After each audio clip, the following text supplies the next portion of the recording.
And back to your normally scheduled tanking. What's going on, everyone, and welcome into another episode of Wizards Latest. I'm your host, Ben Robertson. Let's talk about that Wizards versus Sixers matchup. Give you my player of the game. It was a little bit tough to choose from. Should the Wizards make this phone call? And lastly, we'll jump into the comment section from the previous video. Make sure you're consistently down in that comment section. A chance for your voice to be heard here on the show. Appreciate all the support here on the road to 1K. Do me a favor, hit those like and subscribe buttons as well. And let's jump into this Wizards versus Sixers matchup.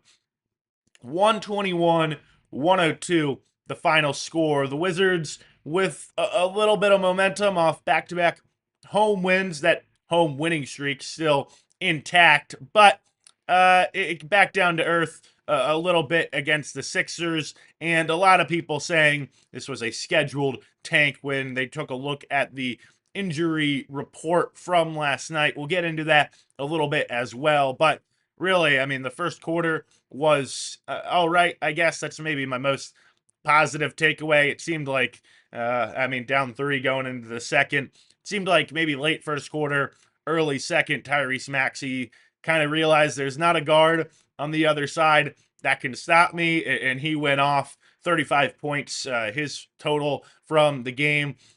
In terms of the injuries for the Wizards, and when you looked at that injury report, kind of knew Kispert and Johnson weren't going to be playing. Middleton out, Sarr out again on a back-to-back. He didn't play against the Bucks either.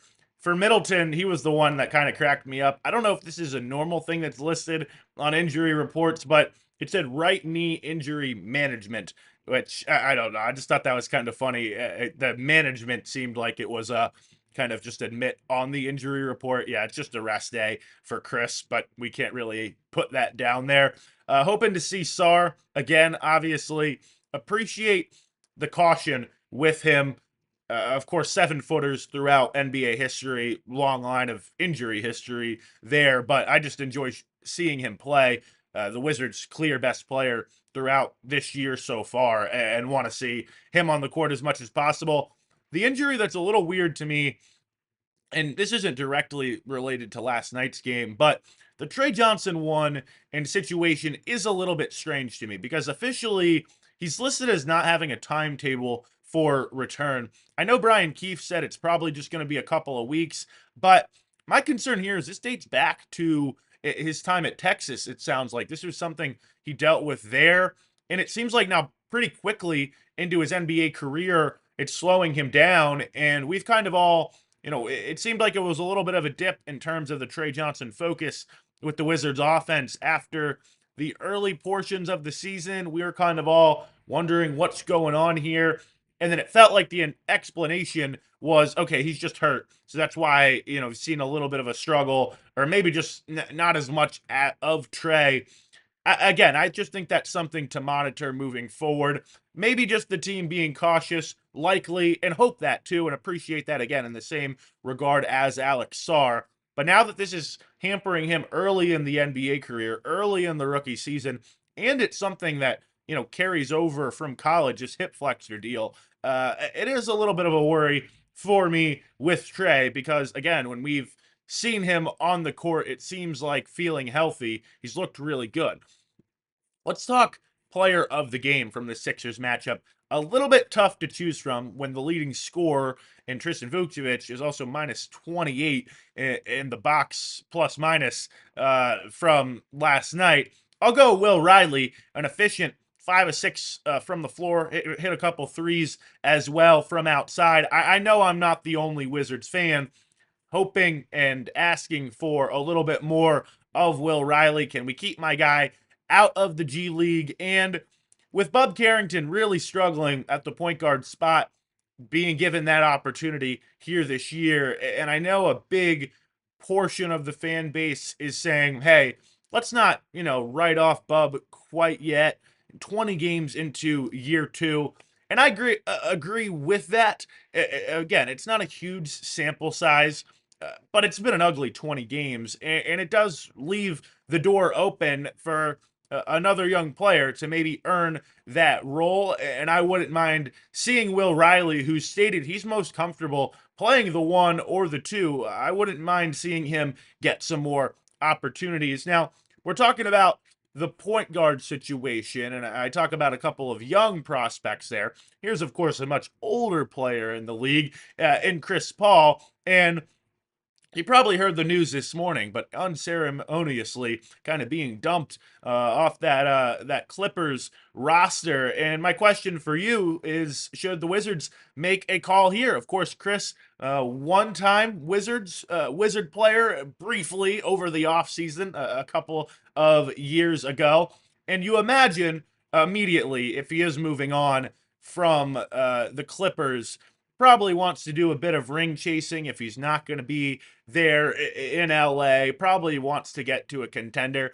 But hey, maybe there's not a whole bunch of interest in a now 40-year-old Chris Paul that was only averaging, a couple points per game for that Clippers team. And maybe the Wizards do make a call, like I've seen a couple of folks over on Wizards Twitter suggest. And I wouldn't hate it. I mean, it's a guy that I really don't think is going to change the win total drastically at this point in his career, now at 40 years old. But he might give you just a little bit of organization to the offense that is desperately needed here with this roster. Again, don't hate it, but I think I'd rather see Will Riley maybe get some point guard opportunities and some point guard minutes. But let's jump into the comment section from the previous video. Hope you guys enjoyed this segment, a chance for your voice to be heard here on the show once again. Do me a favor, hit those like and subscribe buttons as well while you're dropping your thoughts down below. Question for you, if you don't have any maybe comments related to the rest of the video, here's maybe an idea for you to drop. Just a question, and it's based off Trigger Films' comment that says only got to catch the first half of the game, so super surprised to see this dub. Again, that's talking about the Milwaukee matchup. And again, thanks for your constant coverage. Appreciate the support here on the page. Again, consistently, I've seen you consistently down in that comment section. Keep dropping your thoughts. But my question, to wrap all that up, is: would you rather me do a little bit more of a recap with these games to get the video started, to get the episode started, maybe jog your memory? Or should I just kind of jump right into just my thoughts on the game like we did here today? My kind of mindset about that was that you've already probably seen the highlights and seen what you need to from the matchup.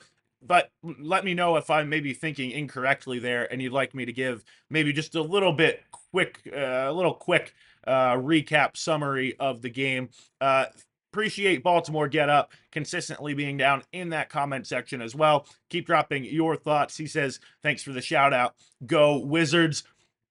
I want to talk about Multiverse Joe's comment. He says, it was a Thanksgiving surprise, especially without Alex. Again, this is talking about the Bucks win. Their defense against Giannis was quite good and gave them a chance to win. Tonight will be tougher. Cam should be playing more, especially last night and tonight. That was referencing yesterday's video. Of course, a comment on yesterday's video. I would like to see Cam Whitmore a little bit more as well. And you were correct. Tonight was a little bit tougher against the Sixers. The glaring problem with Cam is he never moves or passes the ball, says West Virginia Wiz fan. I know that was kind of the thought with him coming into this year, and maybe the dilemma for him. Could you fit into an NBA offense, into the system, while also, maintaining your scoring ability? Whitmore, I mean, last night he's not going to help my case. I think he only finished 2 for 11. Let me check that. Yeah, 2 for 11 from the floor, 0 of 4 from deep, and only 4 points in the game for him. But I think he's done enough to prove that he deserves to be averaging more than 16 minutes per game, which is, again, the same mark he was at last year with the Rockets. I don't know. It doesn't really make a whole bunch of sense to me. If you want to see him grow into that team player, which I think is a fair observation about his game, well, he's got to be on the court to do that. And I do think you fall into the trap where you're just playing a couple minutes at a time where you think, okay, well, I want to make an impact. the easiest way to do that, the most obvious way to do that, is by scoring the basketball. It might be a little bit of a misguided mindset because coaches will tell you all the time scoring isn't the only positive thing you can do on the court. But I feel like when he's only playing the amount that he is, it's easy for him to fall into that trap. And I just think when he's been on the court this year, he's been impactful. And again, I think he's earned more minutes for himself.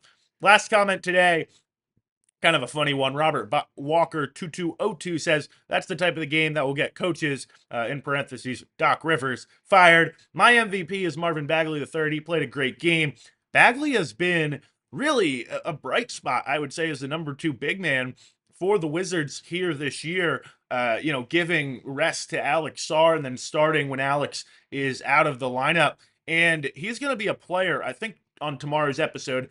I think this might be one of the talking points, just in terms of who could get moved from the roster as that trade deadline, gets a little bit closer. Obviously, Middleton and McCollum, maybe the big talking points there, but some secondary candidates I think we're going to look into as well. In Bagley, and that's not a criticism at all. It's been based off the way he has played for the Wizards this year, the energy and effort he's been able to bring, I think has been really impressive. You see at times he kind of flashes. You go, oh, that's why he was the number 2 overall pick, right, back in his class. And a credit to him, I think, for maybe, forgetting about that draft status and saying, hey, this is what I got to do, say, in the NBA. I got to work really hard and compete on both ends. So big credit to Marvin. Again, I think he's been a bright spot. And that's going to wrap it up for our show here today. I appreciate all the support here on the page. Do me a favor, hit those like and subscribe buttons if you've gotten this far and haven't done so already. Drop your comments as well, a chance for your voice to be heard here on the show. And thanks for watching another episode of Wizards Latest.